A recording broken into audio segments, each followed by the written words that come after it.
Hello guys, welcome back to our channel. ఈరోజు మన ఛానల్లో రెసిపీ వచ్చేసి బెండకాయ రోటి పచ్చడి.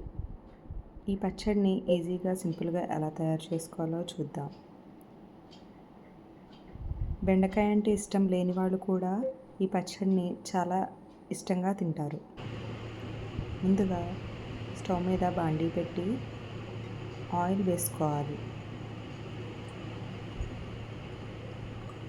ఆయిల్ కొంచెం హీట్ అయిన తర్వాత పావు స్పూన్ మెంతులు, హాఫ్ స్పూన్ ఆవాలు, 1 స్పూన్ జీలకర్ర,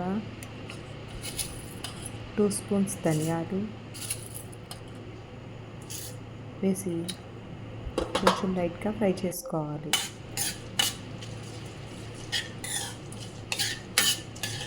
ఇవి కొంచెం ఫ్రై అయిన తర్వాత 5 లేదా 6 వెల్లుల్లిపాయలు వేసుకొని ఫ్రై చేసుకోవాలి.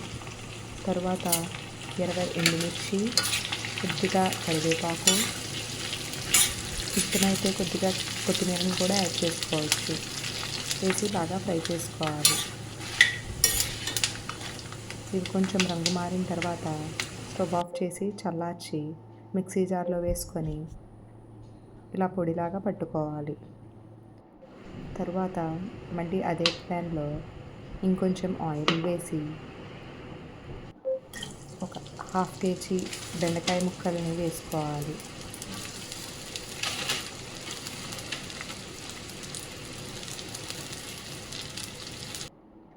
రెండు టొమాటోలు, ఒక చిన్న నిమ్మకాయ సైజ్ అంతా చింతపండును కూడా వేసుకొని ఈ బెండకాయ ముక్కల్ని కలుపుకుంటూ కొద్దిగా మగ్గించుకోవాలి.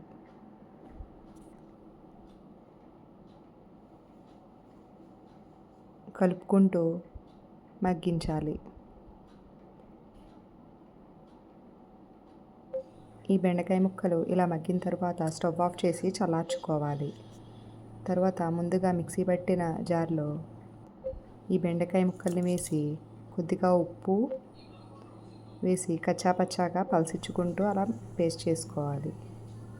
తర్వాత అదే పానీలో ఆయిల్ వేసి పచ్చిశనగపప్పు, మినప్పప్పు, ఆవాలు, జీలకర్ర,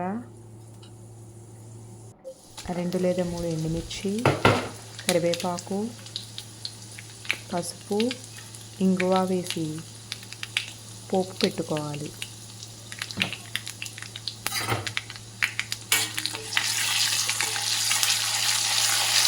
ఈ తాలింపు మొత్తం వేగిన తర్వాత స్టవ్ ఆఫ్ చేసి ముందుగా చేసుకున్న పచ్చడిని ఈ పోపులో వేసి బాగా కలుపుకోవాలి. ఎంతో సింపుల్గా ఈజీగా తయారు చేసుకునే బెండకాయ రోటి పచ్చడి రెడీ. వేడివేడి అన్నంలో ఈ పచ్చడి నెయ్యి వేసుకుని తింటే ఉంటుంది. నా ఈ రెసిపీ కనుక మీకు నచ్చినట్లయితే please like, share and subscribe to my channel. Thank you.